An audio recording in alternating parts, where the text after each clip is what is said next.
Scattered across Russia are megastructures so massive, so precise, and so out of place that even today's archaeologists can't agree on who built them, or how colossal stone chambers carved with surgical precision, perfect spirals built on frozen islands, mountains covered in balanced megaliths, and burial mounds so massive they look like man-made hills, hiding something we were never meant to uncover. These weren't built by empires or kingdoms or any civilization we can name. They were built by someone else, thousands of years before history begins. Tonight we're stepping into the shadows of Russia's most forbidden structures, and nothing about them is what you think. The Dolmens of the North Caucasus rise quietly along the slopes and river valleys of southern Russia, scattered from the Black Sea coast to the foothills of the mountains, and at first glance they seem deceptively simple, like small stone houses left behind by an ancient people whose name has long since vanished. Yet the closer you look, the more impossible these megalithic structures become. What begins as a landscape dotted with low stone chambers quickly turns into one of the densest collections of prehistoric megaliths in all of Eurasia, where more than 3,000 dolmens lie aligned to cardinal directions, carved with geometric precision and fitted with round entrance portals that look as if they required tools far beyond what archaeologists believe existed 5,000 years ago. Each dolmen is built from massive slabs of sandstone or limestone, some weighing several tons, shaped into perfectly flat surfaces, and assembled with joints so tight that even modern instruments struggle to measure the tolerances. Excavations reveal careful layering beneath them. Foundation stones arrange on level beds of crushed gravel, drainage channels carved underneath to keep interiors dry, and pathways leading toward each structure, as if they were designed for ritual use rather than simple burial. Many contain circular or polygonal chambers, often sealed with stone plugs that weigh hundreds of kilograms, and some display intricate spiral motifs or raised knobs carved directly into the slabs, hints of a symbolic language whose meaning remains unknown. Radiocarbon samples from nearby settlements suggest these dolmens belong to the early Bronze Age, roughly 3000 to 2000 BCE, making them older than most European megalithic tombs.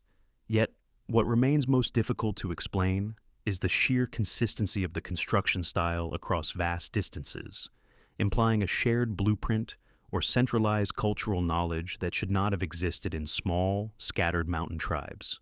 Archaeologists point to similarities with dolmens from Brittany, Korea, and India, but the North Caucasus structures stand apart for their architectural precision, unusual round porthole entrances, and the chemical traces of pigment found inside, suggesting that rituals once took place in glowing, painted chambers lit by torchlight.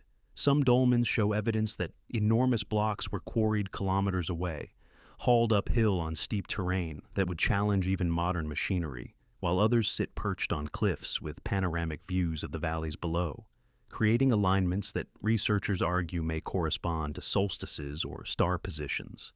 Yet, despite decades of study, contradictions continue to unravel neat explanations. Human remains inside the dolmens vary widely in age, often separated by centuries from the dolmen's construction. Some chambers contain no burials at all, and in many cases, complex dolmens appear in areas where no settlements existed nearby, raising questions about who built them, for whom, and why. Geological surveys reveal that certain dolmens required stone-cutting techniques far more advanced than simple chiseling. Traces of uniform curvature on the circular portals may indicate the use of drilling or rotary tools, while the joinery of multi-slab dolmens suggests knowledge of leverage, torque, and load distribution that should have been beyond Bronze Age pastoralists. Other contradictions emerge when comparing them to global megalithic cultures. Caucasus dolmens appear suddenly in the archaeological record without evolutionary stages or precursor designs, as if a fully formed architectural tradition emerged overnight and then disappeared just as abruptly. Even more puzzling are the magnetic anomalies recorded around several dolmens, which some researchers attribute to natural mineral deposits. Yet others insist correlate too cleanly with the dolmen layouts to be accidental, hinting that the builders selected sites for energetic or geomantic reasons. These inconsistencies fuel competing theories. Some scholars believe the dolmens served as ancestor shrines, where communities placed symbolic items instead of bodies, while others propose astronomical observatories that use the circular portals to track celestial movements. Fringe researchers suggest resonant acoustics, noting that humming or speaking through the porthole produces amplified vibrations inside the chamber, creating an eerie echo that may have been used in ancient rituals. A few scientists argue that the dolmens were not tombs at all, but markers for long-distance trade routes running through the Caucasus, acting like stone lodges or ceremonial checkpoints for caravans moving between the Black Sea and the Near East. More imaginative interpretations link the dolmens to cyclopean engineering traditions of the ancient Mediterranean, suggesting an unknown culture with advanced stoneworking skills passed through the Caucasus and left its signature behind. Others even claim the round portals resemble early pressure equalizing systems, theorizing that the chambers once held sealed environments for fermentation, storage, or ritual sensory deprivation. Locals weave an entirely different story. They speak of giants who built these stone houses in a single night, of spirits who passed through the round openings to protect the mountains, and of ancient healers who used the dolmens as places of power where the earth's energy could be amplified. And yet, with every excavation and new discovery, the dolmens only become more confusing. A culture with no surviving language, no known monuments except these silent stone chambers, and no clear link to the later peoples of the region. So, the dolmens of the North Caucasus remain one of Russia's most enduring prehistoric enigmas. Thousands of perfect stone boxes scattered across mountains and forests, built with inexplicable precision by a civilization we still cannot identify, aligned to forces and ideas we no longer understand, and standing as quiet reminders that entire chapters of human engineering and belief may have existed far outside the official timeline, waiting in the hills for someone to decode them. Gornaya, Shoria, Megaliths.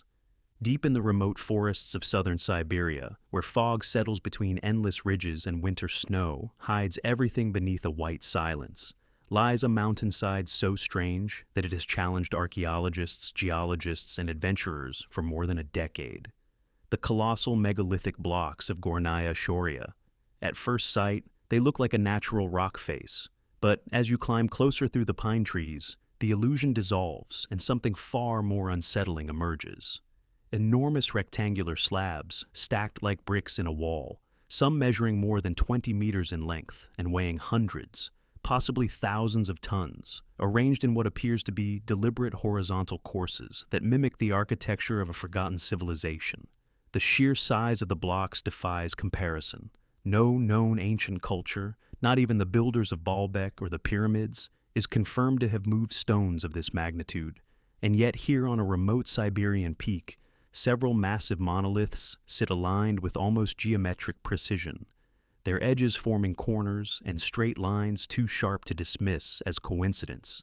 Photographers who first documented the site in the early 2000s captured images of rectangular stones leaning outward like collapsed fortifications, terraces of polygonal slabs, and surface planes so flat they appear machined.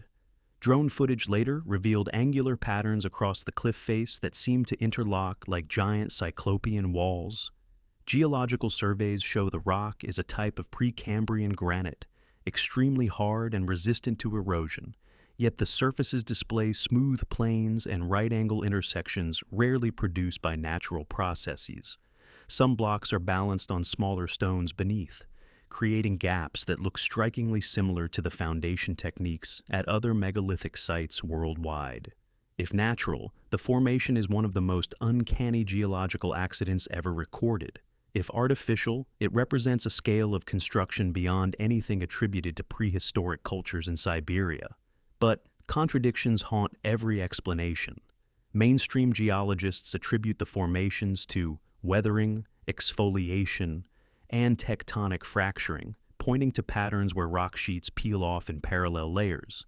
Yet those same processes usually create irregular, chaotic shapes, not 20-meter rectangular monoliths fitted like masonry. Similarly, tectonic forces fracture granite into blocks, but rarely with the clean edges and stacked appearance seen at Gornaya Shoria. Critics argue that many photos exaggerate the block-like shapes due to perspective, but on-site explorers counter that the blocks are even larger and more structured in person, with horizontal courses extending dozens of meters.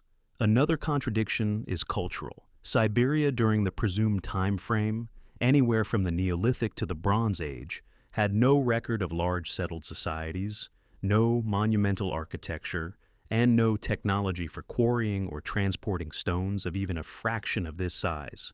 There is no evidence of habitation, no tools, no carvings, and no surrounding cultural material to support the idea of an ancient city or fortress. And yet the walls exist, too massive to ignore, too orderly to easily dismiss. These gaps in explanation open the door to a surge of speculation. Some researchers suggest the structure could be the eroded remains of a natural pluton that fractured along perfect vertical and horizontal joints, creating an illusion of design. Others believe the site may be an ancient landslide where giant slabs broke away and stacked themselves in an improbable configuration. Fringe investigators propose something much more radical, that Gornaya Shoria may be the remains of a megalithic stronghold built by an unknown prehistoric civilization with advanced stone-shaping abilities, possibly related to the same enigmatic cultures that left cyclopean walls across the Mediterranean and South America.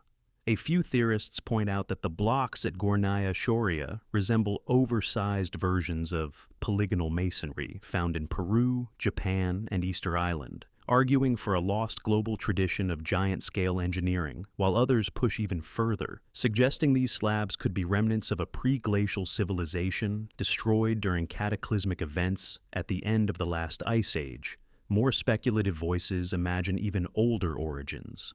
The megaliths could be the remains of a structure built when Earth's climate and geography were drastically different, perhaps tens of thousands of years ago, at a time when mainstream archaeology insists no civilization capable of such engineering existed. Some interpret the site as an ancient quarry, others as a collapsed temple or fortress, and a growing number of. Researchers suspect the blocks were shaped by an unknown method involving heat, pressure, or resonant fracturing, an alternative set of techniques that could explain the smooth surfaces and right angles without requiring the transportation of colossal stones. Local legends speak of the Altai region as a dwelling place of giants, of mountains that once housed divine beings, and of ancient battles where the land itself was shaped by enormous powers. These myths add fuel to the already blazing fascination with Gornaya Shoria. But despite drone surveys, field trips, and international debate, the site remains frustratingly unstudied at an academic level. No large-scale excavation has been carried out, no detailed geological mapping published, and no consensus reached. And so, the Gornaya Shoria megaliths remain suspended in a liminal space between geology and archaeology, between natural wonder and impossible construction, between the known world and the forgotten chapters that may lie buried beneath Siberia's endless forests. A wall of colossal stones staring out over the mountains, hinting that somewhere in humanity's deep past, someone, or something, left behind a monument so vast and so inexplicable that we still cannot say with certainty whether it was built by the earth itself, or by a civilization long erased from history. Vera Island Megalithic Complex, hidden in the quiet waters of Lake Turgoyak, in the Ural Mountains, where mist hangs low over the shoreline, and the air feels ancient even in summer, lies Vera Island, a small forested rock that holds one of Russia's most mysterious megalithic complexes, a place that feels less like an archaeological site and more like the remains of a forgotten sanctuary carved into the bones of the earth. At first glance, it looks like a cluster of weathered boulders and simple stone shelters, but as you step closer through the narrow paths and duck under the branches, something far more deliberate and enigmatic emerges. Massive granite chambers carved with precision, narrow corridors aligned to specific angles, and roof slabs weighing dozens of tons placed atop upright stones as if assembled by hands far stronger and more skilled than the archaeological record allows. Local historians have long described the structures as ancient temples. Yet the deeper you go into the site, the more questions appear, because the scale, layout, and engineering of the complex do not match any known culture in the Urals. excavations reveal three principal megalithic structures known as megaliths number 1, 2, and 3, each composed of enormous granite blocks shaped into walls, ceilings, and corridors. Some slabs are over 6 meters long, cut with such straight edges that they seem impossibly advanced for the region's Bronze Age societies. Inside these chambers, archaeologists found polished floors, niches carved into the walls, and traces of red ochre pigment, all hinting at ritualistic functions rather than domestic life. Megalith. Number 1 resembles a subterranean sanctuary with a long corridor and an entrance oriented precisely toward the rising sun on specific dates. Megalith number 2 includes a carefully carved internal passage that funnels light into the chamber at certain times of year. And megalith number 3 is built from enormous naturally split granite slabs that were shaped, trimmed, and reassembled with an accuracy that defies primitive tools. Even more astonishing are the artificial terraces around the island, enormous retaining walls built from multi-ton stones, forming leveled platforms that look like stages or gathering areas, suggesting communal rites or astronomical observation. Radiocarbon dating of charcoal remnants places human activity on Vera Island around 3,500 to 4,000 years ago. Yet these dates only deepen the puzzle because the indigenous Bronze Age cultures of the Urals were small, mobile pastoralists who left behind simple pottery and burial sites. Nowhere else in the region do we see monumental stone construction on this scale. This leads to a series of contradictions that scholars still struggle to explain. If the site was built by local tribes, why is there no architectural evolution leading up to it, no intermediate structures, no surrounding settlements that could support such labor? Why does the site appear fully formed, as if a group with advanced knowledge arrived suddenly, built a complex of precise megalithic temples, and then vanished without leaving any cultural descendants? Geological analysis complicates things even more. The slabs used in the chambers are made from extremely dense granite, and quarry marks around the island suggest that builders removed and shaped stones directly from bedrock using techniques that would require metal tools. Yet, metallurgical evidence for copper or bronze tools in this region during the era is minimal. Some surfaces inside the chambers are so smooth they appear sanded or polished, something no one can reconcile with the crude tools presumed to exist at the time. Another contradiction lies in the orientation of the structures. Several passages and openings align with solstice points, equinoxes, and specific lunar events, which implies a sophisticated understanding of celestial cycles. Yet nearby archaeological sites show no evidence of advanced astronomy. Why would one isolated island possess an architectural and astronomical tradition unmatched by any neighboring culture? These inconsistencies have fueled multiple layers of speculation. Some archaeologists argue the megaliths were ritual sites created by an early Uralic-speaking culture that has since disappeared, possibly overwhelmed by later migrations. Others propose that the structures were used by shamans and spiritual leaders who encoded astronomical knowledge into stone because the sky played a central role in their cosmology. More adventurous researchers suggest that Vera Island may represent an outpost of a wider, megalithic networks stretching across Eurasia during the Bronze Age, a network responsible for dolmens in the Caucasus, stone rows in Karelia, and menhirs along the European Atlantic coast. Others theorize the megaliths served as acoustic chambers for trance rituals, pointing to how sounds reverberate eerily within the stone corridors. Some fringe theorists have proposed that the chambers functioned as ancient observatories or initiation halls, tied to a priestly class with knowledge of mathematics, geometry, and celestial cycles, while more speculative voices imagine Vera Island as a relic of a pre-Ice Age civilization, whose knowledge survived in fragments and was handed down to later peoples who preserved the tradition without fully understanding it. Local legends, meanwhile, add another layer. Stories tell of stone priests who gathered on the island to perform sacred rites, of beings who carved the chambers with fire and light, and of a hidden treasure or sacred artifact concealed within the granite halls. None of these tales have archaeological proof, yet they persist because the site feels different from anything else in the region, too advanced, too deliberate, too anomalous to be dismissed as mere Bronze Age craftsmanship. And so, despite surveys, excavations, and decades of debate, Vera Island remains one of Russia's most enigmatic megalithic complexes. A cluster of ancient stone sanctuaries carved with unknown tools by an unknown culture for unknown reasons, sitting quietly on a misty island in a mountain lake, inviting every visitor to wonder whether an entire chapter of prehistoric architecture and spiritual knowledge once flourished here, only to vanish, leaving behind temples whose builders still wait in silence for someone to uncover their story. Hora Shaft. High in the rugged mountains of Kabardino-Balkaria, where sheer cliffs guard the horizon and cold winds carry the scent of ancient stone, lies one of the most unusual and least understood megalithic features in the entire Caucasus: the vertical stone shaft of Hora. At a distance, it blends into the mountain like a natural fissure, but as explorers approach the site along narrow paths carved by shepherds, the illusion gives way to something far more engineered: a perfectly cylindrical pit descending deep into the earth, its walls lined with smooth stone, and its opening precisely shaped, suggesting a purpose lost long before recorded history. The first climbers who lowered lights into the shaft reported an eerily uniform interior, with surfaces too straight and too consistent to be the results of random tectonic activity.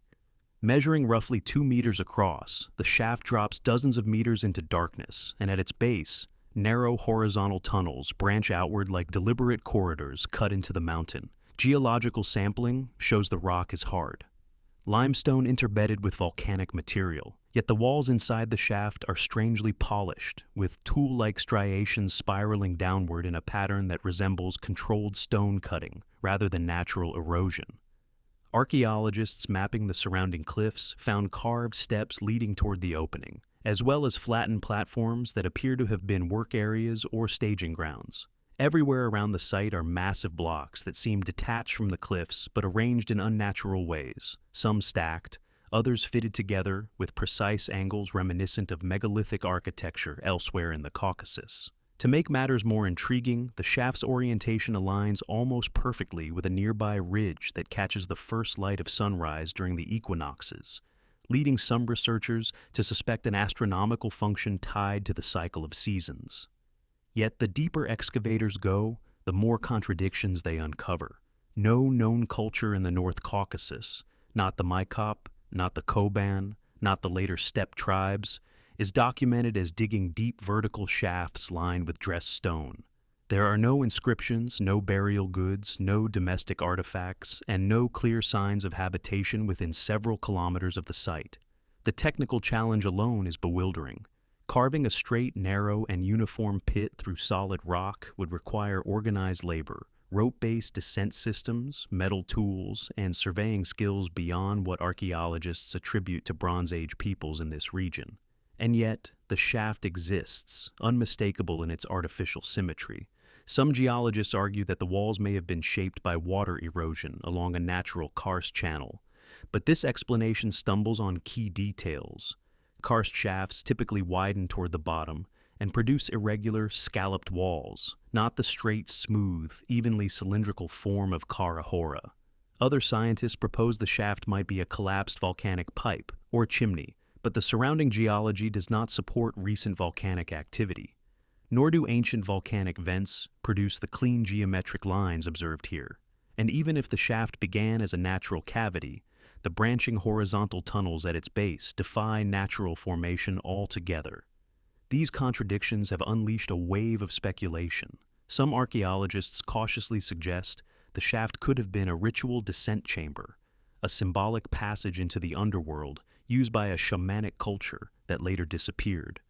Others believe it served as a water collection or storage system, funneling runoff into underground cisterns, though this fails to explain the polished walls or the precise astronomical alignment.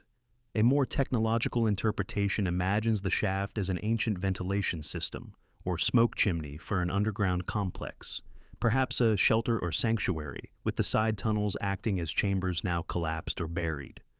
Fringe researchers go further, theorizing that the shaft may represent an early attempt at deep mountain mining using unknown cutting techniques, possibly tied to a lost culture skilled in stone engineering and metallurgy. Some note similarities to the mysterious vertical shafts in Egypt and Guatemala, suggesting a global pattern of ancient subterranean engineering that has yet to be understood. Others interpret the spiral striations as evidence of rotary tools, leading to bold claims of advanced prehistoric technology. Local legends, meanwhile, offer their own stories. Elders speak of a tunnel to the spirits, a place where ancient priests descended to communicate with forces inside the mountain, while another tale describes giants who drilled the shaft too. Hide something powerful deep underground.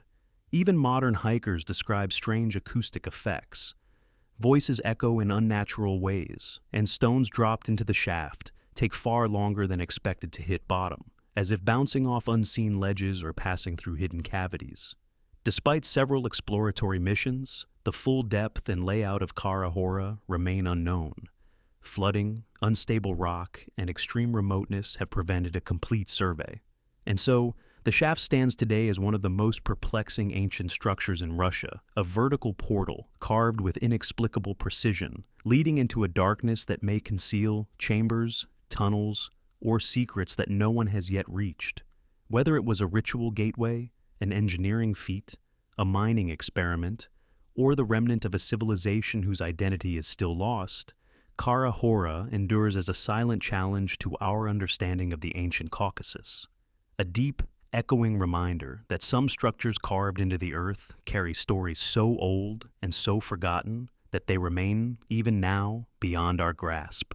Stone labyrinths. On the windswept shores of the White Sea, where icy waves roll across the horizon and fog drifts like a living veil over rocky tundra, lies Bolshoi Zayatsky Island, a place so desolate and remote that travelers often describe it as standing outside of time, and yet it holds one of the most enigmatic archaeological landscapes in Russia, a field of ancient stone labyrinths arranged with geometric precision across the ground. At first glance, they appear almost playful, like spirals of pebbles drawn by a wandering artist. But as you walk among them, tracing the long, winding pathways that twist inward for dozens of meters, the scale becomes clear. These labyrinths are monumental constructions, some stretching more than 20 meters across, each built from hundreds of carefully placed stones, forming sinuous, looping lines that always lead toward a single central point. More than a dozen major labyrinths cover the island, along with stone cairns, altars, and linear alignments, creating an archaeological complex unlike anything else in northern Europe. Excavations reveal that many labyrinths were constructed during the Late Stone Age, or Early Bronze Age, possibly 3,000 to 4,000 years ago, though some evidence suggests even older origins. The stones used are water-smoothed boulders gathered from the coastline, many transported significant distances across uneven ground, arranged in layouts that remain consistent from one labyrinth to the next, a sign of shared tradition or centralized knowledge. These labyrinths are not random spirals. They exhibit mathematical precision, with path widths kept uniform, curves repeated symmetrically, and entrances often oriented toward the sea, the sunrise, or specific constellations. Some archaeologists found traces of charcoal and burnt bone within the central points, implying that ritual fires or symbolic offerings once took place. Others discovered that certain labyrinths align with natural features such as tidal pools, suggesting the builders had an intimate understanding of the coastline and its rhythms. Yet, as the evidence accumulates, so do the contradictions. There is no clear sign of permanent settlement on the island during the time the labyrinths were built. No homes, no storage pits, no major hearths, indicating that people came here solely for ceremonial or symbolic purposes. But what those purposes were remains unknown. The design of the labyrinths also puzzles researchers. Unlike Mediterranean labyrinths used in mythology or spiritual practice, these Arctic versions do not trap or confuse. Instead, they invite the walker on a long, deliberate journey toward the center, then back out again, suggesting choreography or ritual passage. Some scholars argue they were used in rites of passage or seasonal ceremonies. Yet the presence of multiple labyrinths side by side, often differing only slightly in size or orientation, hints at a more complex tradition. Another contradiction lies in the uniformity of construction. Several labyrinths follow the same spiral style found across Scandinavia, the Kola Peninsula, and even faraway islands in the Baltic Sea, implying a widespread cultural network of seafaring peoples who shared symbolic stone-building traditions. But the builders of the Solovetsky labyrinths left no written records, no art, and no burials to explain their identity, leaving a cultural vacuum that has fueled endless debate. Some geologists have tried to argue that the structures might not be ancient at all, but medieval fish traps built by later inhabitants of the monastery complex on the neighboring island. Yet this theory collapses under scrutiny. Fish traps require openings for water flow and cannot be closed spirals. Moreover, medieval monks left extensive documentation of their activity, and none mention labyrinth construction. These contradictions open the door to layers of speculation. Some archaeologists believe the labyrinths functioned as maps of the cosmos, teaching novices the paths of stars and seasons through walking meditation. Others see them as symbolic passageways for guiding the dead into the spirit world, where the twisting path represents the soul's journey after death. A few theorists suggest they served as ritual mazes walked during solstice festivals, intended to harmonize human movement with the cycles of nature. More esoteric interpretations propose that the labyrinths were used in trance-inducing ceremonies. Walking slowly along the paths while focusing on breath and rhythm could create altered states of consciousness, allowing ancient shamans to enter visions or communicate with other realms. Some fringe researchers argue the layouts match diagrams of energy vortices or geomantic centers, implying that Bolshoi-Zayatsky Island was a northern power point used by an advanced spiritual culture. Others take the idea in a different direction, proposing that the labyrinths represent navigation charts for prehistoric sailors, abstracted maps encoded in stone that show currents, coastal profiles, or celestial routes across the Arctic seas. Local legends add another layer.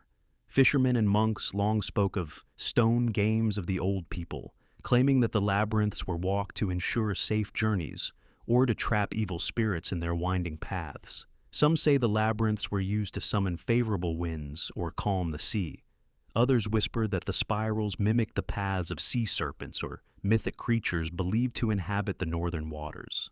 But despite all theories, the island remains quiet, its builders silent, its spirals untouched for thousands of years, except by moss, wind, and the occasional traveler who dares to walk the ancient paths.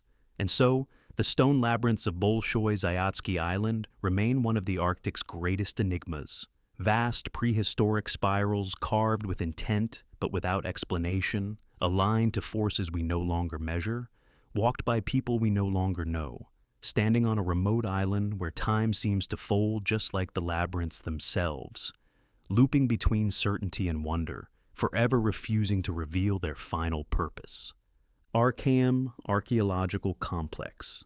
In the wide grasslands of the southern Urals, where steppe winds rush endlessly across rolling plains and the horizon feels impossibly far away, lies a circular settlement so precise and so enigmatic that it has been called the Russian Stonehenge.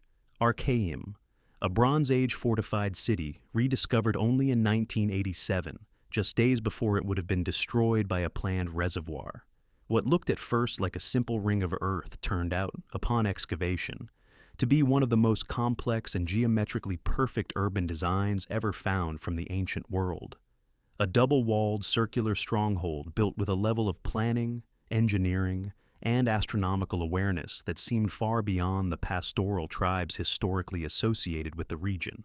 As archaeologists opened the settlement layer by layer, they found two concentric timber and clay walls, each reinforced with stone foundations, a ring of nearly identical dwellings arranged with mathematical precision, a central plaza lined with ritual pits, and a system of streets and drainage channels that showed a surprising degree of hydraulic and architectural knowledge. Underground furnaces, metallurgical workshops, and ceramic kilns hinted at advanced craftsmanship, while bronze tools and chariot fittings revealed a culture deeply connected to early Indo-European traditions. Even more astonishing was the city's orientation, Archaeum is aligned to solstices, equinoxes, and lunar cycles with an accuracy rivaling major ancient observatories. Certain doorways and windows frame celestial events, while the circular streets mirror the apparent motion of the heavens, transforming the entire settlement into a giant, habitable astronomical instrument. Yet the deeper researchers dug, the more contradictions surfaced. The people associated with Archaeum, often linked to the Sintashta culture, were believed to be mobile herders with small seasonal camps, not city builders capable of precise geometric layouts. No comparable settlement exists in the region before or immediately after Archaeum, suggesting the appearance of a sophisticated urban culture that rose suddenly and disappeared just as abruptly. The site also shows signs of intentional burning. Roofs collapsed inward, walls blackened, and debris layers indicate the city was destroyed in a controlled fire, possibly abandoned rather than conquered, which is puzzling, given the enormous effort required to build it. If Archaeum was a center of ritual, governance, and metallurgy, why would its inhabitants burn it down themselves? Further contradictions emerge in the artifacts. Some pottery styles seem local, while others show influences from cultures thousands of kilometers away, hinting at trade networks or migrations that mainstream timelines struggle to explain. Chemical analysis of metal objects reveals advanced alloying techniques, including high-quality bronze with controlled tin percentages, unusually sophisticated for a community allegedly lacking cities. The entire settlement appears to have been designed before construction began, with measurements suggesting knowledge of proportional systems and perhaps even early geometry. Yet no written records exist, no precursor designs, and no master plan preserved in material form. These anomalies have opened the door to a wide spectrum of speculation. Some archaeologists propose Archaeum was a ceremonial center for an early Indo-Iranian priesthood, a place where the movements of stars were observed to guide rituals, calendars, and agricultural cycles. Others suggest it was a training ground for chariot warriors, a cradle of Proto-Indo-European culture whose innovations later spread across Eurasia. More adventurous theories imagine Archaeum as a prototype, ideal city, built according to sacred geometric principles passed down through priestly lineages that later influenced Persian, Indian, and Scythian cosmologies. Fringe investigators argue that Archaeum's city plan resembles mandala patterns from ancient Vedic texts or mirrors astronomical charts embedded in early mythologies. Some claim that the precise circular design indicates knowledge of advanced surveying techniques, or even lost mathematics that predate Greek geometry. Others propose that Archaeum was part of a broader network of ring cities across the Eurasian steppe, many of which remain buried or unrecognized. A small but vocal group believes the settlement was an ancient observatory built by a culture with an unusually deep understanding of celestial mechanics. Perhaps to track precession, eclipses, or long-term astronomical cycles far earlier than officially recognized, locals add their own layers of mystique. Modern pilgrims visit Archaeum believing it to be a place of spiritual energy, claiming the circular layout channels cosmic forces or enhances meditation. Some legends speak of ancient sages who built Archaeum as a gateway between the earthly and celestial worlds, while others imagine it as the birthplace of mythical Aryan ancestors mentioned in ancient texts. And yet, despite decades of study, Archaeum refuses to reveal its full story. The city was planned with extraordinary foresight, built with advanced engineering, aligned with the heavens, inhabited for a brief period, and then deliberately set ablaze, all without leaving behind a written language or a direct descendant culture to explain its purpose. So, Archaeum remains one of Russia's greatest archaeological enigmas, a perfect circle on the lonely steppe, a city that appears and disappears like a mirage in history, hinting that somewhere in humanity's Bronze Age past, there may have been societies with far more knowledge and far deeper mysteries than we ever imagined. Mount Vottovaara. In the remote forests of Karelia, where spruce trees stretch endlessly toward a gray northern sky and mist rolls across silent lakes, rises Mount Vottovaara, a barren, rocky summit so strange that many visitors say it feels like stepping into another world, a place where nature and ancient engineering blur until you can no longer tell where one ends and the other begins. At a distance, the mountain looks unremarkable, but as you climb its twisted slopes, the landscape transforms.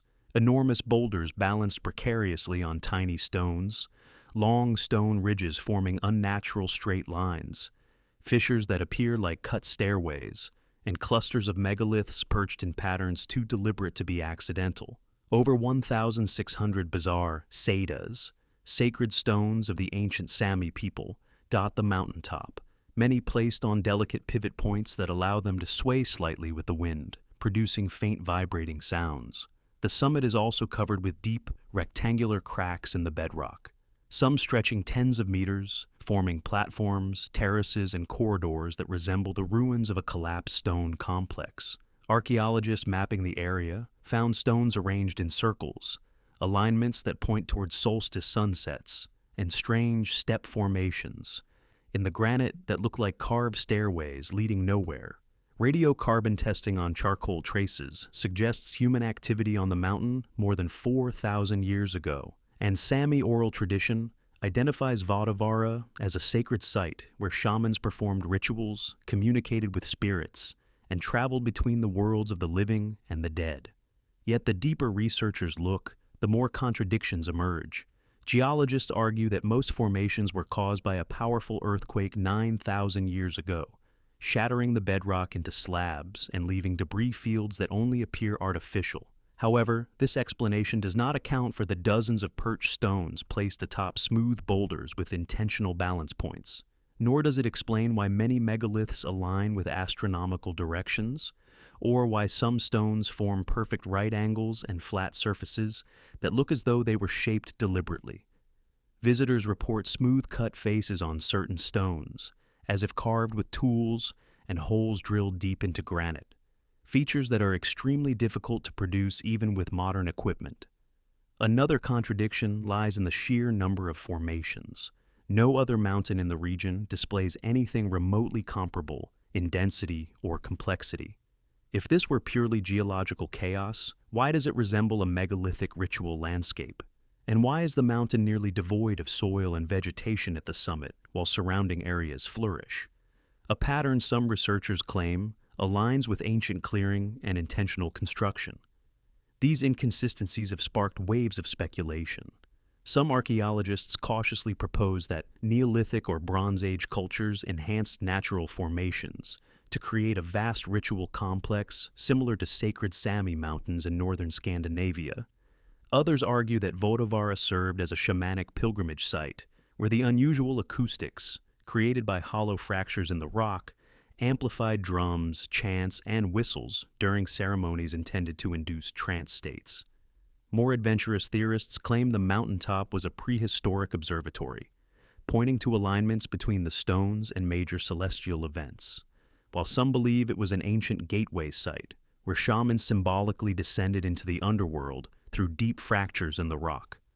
Fringe researchers go further, suggesting the stone alignments resemble those found in megalithic cultures thousands of kilometers away, hinting at shared knowledge or a forgotten northern tradition of sacred stone engineering. Others speculate that the balanced stones are remnants of a lost megalithic practice involving energy flows, seismic tuning, or geomagnetic awareness, citing unusual electromagnetic readings recorded near certain formations. More extreme interpretations imagine Vottovaara as a partially ruined prehistoric temple complex, a relic of an advanced culture erased by the Ice Age or ancient catastrophes, with the earthquake acting as both destroyer and revealer of an older structure.